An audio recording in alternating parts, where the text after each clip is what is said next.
नमस्कार। आज हम इतिहास की किसी साधारण किताब को नहीं खोल रहे हैं। आज हम एक ऐसी पुरानी धूल से ढकी फाइल को खोल रहे हैं जो सदियों से छिपी हुई है। यह कोई साधारण कहानी नहीं है, यह एक रहस्यमयी केस है जहां सवाल सिर्फ अतीत के नहीं बल्कि हमारे वर्तमान और भविष्य के भी हैं। इस कहानी में न कोई चमकदार तलवार है, न खून की बूंदें बहती हैं, लेकिन जो हथियार इस्तेमाल होते हैं वे कहीं अधिक घातक हैं। शब्द, शास्त्र, तर्क और सत्ता की चालाकियां। और इस रहस्यमयी केस के मुख्य जासूस हैं डॉक्टर भीमराव रामजी अंबेडकर। वे कोई साधारण इतिहासकार नहीं हैं। वे एक ऐसे विद्वान हैं जो मिथकों को चुनौती देते हैं, परंपराओं को जांच की कसौटी पर कसते हैं और सच्चाई को उजागर करने के लिए ग्रंथों की गहराइयों में उतरते हैं। उनकी किताब शूद्र कौन थे कोई भावुक भाषण या कल्पना की उड़ान नहीं है। ये एक ठंडी, तीक्ष्ण और पूरी तरह ईमानदार जांच है, एक ऐसी जांच जो समाज की जड़ों को हिला देती है। अंबेडकर दो मौलिक सवाल उठाते हैं। शूद्र वास्तव में कौन थे और वे समाज के चौथे, सबसे निचले वर्ण में कैसे धकेल दिए गए। ये सवाल सुनने में सरल लगते हैं, लेकिन इनके जवाब पूरी वर्ण व्यवस्था की नींव को उखाड़ फेंकते हैं। यह किताब 1946 में प्रकाशित हुई और इसमें अंबेडकर ने प्राचीन ग्रंथों, वेदों, पुराणों और इतिहास के साक्ष्यों को आधार बनाकर एक क्रांतिकारी नजरिया पेश किया। उन्होंने ज्योतिराव फुले को समर्पित करते हुए लिखा कि ये किताब उन मिथकों को तोड़ने के लिए है जो शूद्रों को हमेशा से नीचा बताते आए हैं। आइए इस जांच की शुरुआत से शुरू करें। अंबेडकर सबसे पहले उस पारंपरिक धारणा को चुनौती देते हैं कि शूद्र कोई बाहरी, पराजित या नीच जाति के लोग थे। वे कहते हैं, नहीं, शूद्र कोई विदेशी आक्रमणकारी या हारे हुए योद्धा नहीं थे। वे आर्य समाज के ही अभिन्न अंग थे, और सिर्फ आर्य ही नहीं, वे क्षत्रिय थे। हाँ, वही क्षत्रिय जो राजा बनते थे, युद्ध लड़ते थे, शक्ति और सम्मान के प्रतीक थे। यह निष्कर्ष किसी कल्पना पर नहीं बल्कि प्राचीन ग्रंथों के गहन विश्लेषण पर आधारित है। अंबेडकर ऋग्वेद, महाभारत और अन्य वैदिक साहित्य से उदाहरण देते हैं कि प्रारंभिक आर्य समाज में केवल 3 वर्ण थे, ब्राह्मण, क्षत्रिय और वैश्य। शूद्र का उल्लेख बाद में आता है, और वो भी एक ऐसे समुदाय के रूप में जो क्षत्रिय वंश से निकला था। कल्पना कीजिए, प्राचीन भारत में आर्य जनजातियां उत्तर पश्चिम से आती हैं और यहाँ की भूमि पर अपना साम्राज्य स्थापित करती हैं। इनमें क्षत्रिय योद्धा थे जो भूमि पर नियंत्रण रखते थे। लेकिन समाज में टकराव शुरू होता है ब्राह्मणों और क्षत्रियों के बीच। ब्राह्मण ज्ञान के रखवाले थे, यज्ञ और अनुष्ठानों के माध्यम से सत्ता पर पकड़ बनाते थे, जबकि क्षत्रिय राजनैतिक और सैन्य शक्ति रखते थे। अंबेडकर बताते हैं कि यह टकराव कोई साधारण झगड़ा नहीं था, ये प्रभुत्व, सम्मान और अधिकारों की लड़ाई थी। इतिहास में ऐसे कई उदाहरण हैं जहां क्षत्रिय राजाओं ने ब्राह्मणों की सत्ता को चुनौती दी, जैसे वशिष्ठ और विश्वामित्र का विवाद या परशुराम की कथाएं जहां उन्होंने क्षत्रियों का संहार किया। लेकिन अंबेडकर इन कथाओं को मिथक नहीं मानते, वे इन्हें ऐतिहासिक संघर्ष का प्रतीक मानते हैं। और इसी संघर्ष का नतीजा क्या हुआ? शूद्रों का पतन। अंबेडकर का मुख्य तर्क है कि ब्राह्मणों ने शूद्र क्षत्रियों को दंडित करने के लिए एक चालाक रणनीति अपनाई। उनके उपनयन संस्कार को रोक दिया गया। उपनयन क्या था? यह कोई साधारण रस्म नहीं, यह द्विज बनने की प्रक्रिया थी, जहां जनेऊ धारण कर व्यक्ति वेद पढ़ने, शिक्षा ग्रहण करने और समाज के उच्च पदों पर पहुंचने का हकदार बनता था। उपनयन रोकने से शूद्रों को ज्ञान की दुनिया से बाहर कर दिया गया। वे अब एक जन्मा कहलाए जिनका केवल एक जन्म था, द्विजों की तरह दूसरा आध्यात्मिक जन्म नहीं। यह फैसला किसी प्राकृतिक विकास का परिणाम नहीं था, यह एक सोची सोची साजिश थी जो ब्राह्मणों की सत्ता को मजबूत करती थी। अंबेडकर इस तर्क को मजबूत करने के लिए प्राचीन ग्रंथों से प्रमाण लाते हैं। उदाहरण के लिए वे ऋग्वेद के पुरुष सूक्त की जांच करते हैं, वही प्रसिद्ध सूक्त जो वर्ण व्यवस्था की उत्पत्ति बताता है। ब्रह्मा के मुख से ब्राह्मण, भुजाओं से क्षत्रिय, जांघों से वैश्य और पैरों से शूद्र। लेकिन अंबेडकर पूछते हैं, अगर ये मूल और ईश्वरीय व्यवस्था है तो ये ऋग्वेद के 10वें मंडल में क्यों है, जो सबसे बाद का हिस्सा है? ऋग्वेद के पहले 9 मंडलों में भाषा सरल है, सोच प्राकृतिक, लेकिन 10वें में भाषा अधिक परिष्कृत है, समाज जटिल हो चुका है।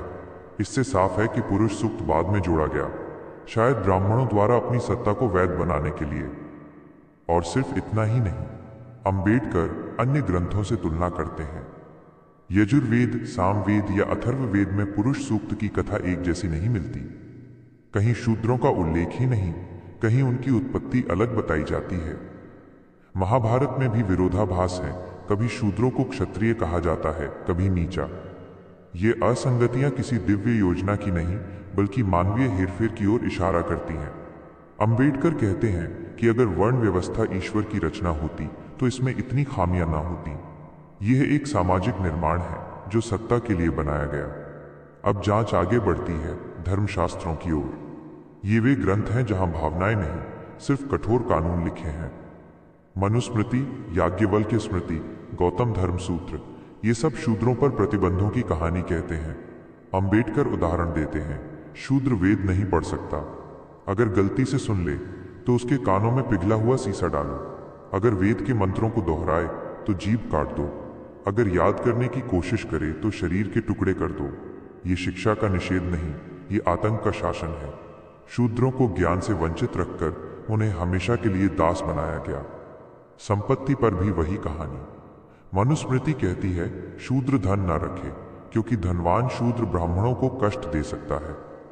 अगर शूद्र के पास संपत्ति हो तो ऊपरी वर्ण वाले उसे जबरन छीन सकते हैं। न्याय व्यवस्था में भी भेदभाव, एक ही अपराध के लिए सजा वर्ण के आधार पर अलग अलग।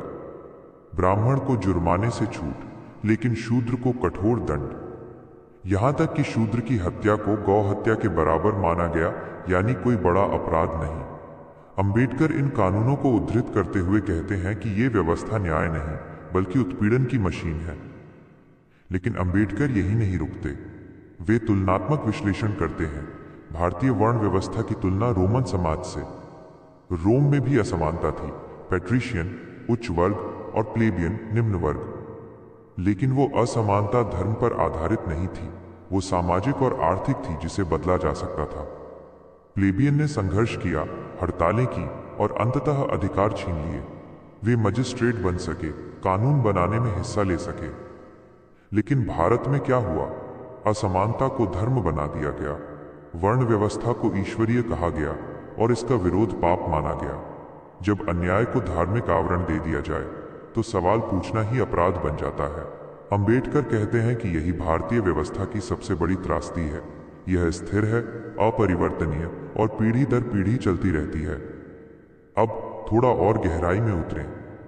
अंबेडकर किताब में शूद्रों की उत्पत्ति पर दो मुख्य सिद्धांतों की चर्चा करते हैं। पहला, आर्यन आक्रमण सिद्धांत, जहां आर्य बाहर से आए और स्थानीय द्रविड़ों को शूद्र बना दिया। लेकिन अंबेडकर इसे खारिज करते हैं। वे कहते हैं कि शूद्र आर्य ही थे, सूर्यवंशी क्षत्रिय। दूसरा सिद्धांत, वे ब्राह्मण क्षत्रिय संघर्ष को विस्तार से बताते हैं। उदाहरण के लिए वे राजा सुदास की कहानी लेते हैं, जो एक शूद्र क्षत्रिय थे और ब्राह्मणों से टकराए। ब्राह्मणों ने उन्हें दंडित करने के लिए पूरी जाति को नीचा ठहराया। अंबेडकर प्राचीन राजवंशों के वंशावली से प्रमाण देते हैं कि कई क्षत्रिय वंश शूद्र कहलाए गए। किताब के अध्यायों को देखें तो ये 7 मुख्य भागों में बंटी है। पहला, समस्या का परिचय। दूसरा, शूद्रों की उत्पत्ति। तीसरा, पुरुष सूक्त का विश्लेषण। चौथा, ब्राह्मण बनाम शूद्र। पांचवा, शूद्रों का अपमान। छठा, अस्पृश्यता का सिद्धांत। और सातवां, निष्कर्ष। प्रत्येक अध्याय में अंबेडकर संस्कृत श्लोकों के मूल उद्धरण देते हैं, उनके अनुवाद और व्याख्या करते हैं। उदाहरण के लिए, ब्राह्मण बनाम शूद्र अध्याय में वे दिखाते हैं कि कैसे ब्राह्मणों ने शूद्रों को दास का दर्जा दिया, जबकि प्रारंभ में वे बराबर थे। अंबेडकर की ताकत यह है कि वे पश्चिमी विचारों या आधुनिक सिद्धांतों पर निर्भर नहीं रहते। वे उन्हीं हिंदू ग्रंथों को गवाह बनाते हैं जिन्हें अचूक माना जाता है। मनुस्मृति से लेकर रामायण तक वे सबूत निकालते हैं और कहते हैं, देखो, तुम्हारे अपने ग्रंथ तुम्हारी व्यवस्था की पोल खोल रहे हैं। ये किताब सिर्फ इतिहास की जांच नहीं है, ये एक सामाजिक क्रांति का आह्वान है। अंबेडकर लिखते हैं कि शूद्रों का पतन समझकर हम आज की असमानता को समझ सकते हैं और उसे बदल सकते हैं। अब इस स्क्रिप्ट को और विस्तार दें। कल्पना कीजिए उस समय का भारत जब आर्य आए। उत्तर पश्चिम की घाटियां, सिंधु नदी के किनारे जहां जनजातियां बसती हैं। आर्य 3 वर्णों में संगठित, ब्राह्मण यज्ञ करते, क्षत्रिय लड़ते, वैश्य व्यापार। लेकिन जैसे जैसे समाज बड़ा होता गया, आंतरिक कलह बढ़ी। क्षत्रिय ब्राह्मणों की बढ़ती सत्ता से असंतुष्ट हुए। कई राजा जैसे जनक या सुदास ब्राह्मणों की आज्ञा मानने से इनकार कर देते। ब्राह्मणों ने जवाब दिया, पुराणों में कथाएं रची जहां परशुराम जैसे ब्राह्मण क्षत्रियों का नाश करते हैं, लेकिन वास्तव में उन्होंने सामाजिक हथियार इस्तेमाल किया, उपनयन का बहिष्कार। उपनयन के महत्व को समझें। प्राचीन काल में ये 8-12 साल की उम्र में होता था। लड़का गुरुकुल जाता, वेद सीखता और द्विज बनता। शूद्रों से ये छीन लिया गया तो वे अशिक्षित रह गए। परिणाम, वे मजदूर बन गए, सेवा करने वाले। अंबेडकर कहते हैं कि यह शिक्षा का लोकतंत्रीकरण रोकने का तरीका था। आज भी शिक्षा की कमी दलितों की समस्या है। अंबेडकर इसे ऐतिहासिक जड़ों से जोड़ते हैं। पुरुष सूक्त पर और गहराई से। ऋग्वेद 10.90 में यह सूक्त है। अंबेडकर भाषा विज्ञान से प्रमाण देते हैं कि इसकी भाषा बाद की है। शब्द जैसे पुरुष अधिक दार्शनिक हैं, जबकि पहले मंडलों में देवताओं की स्तुति है।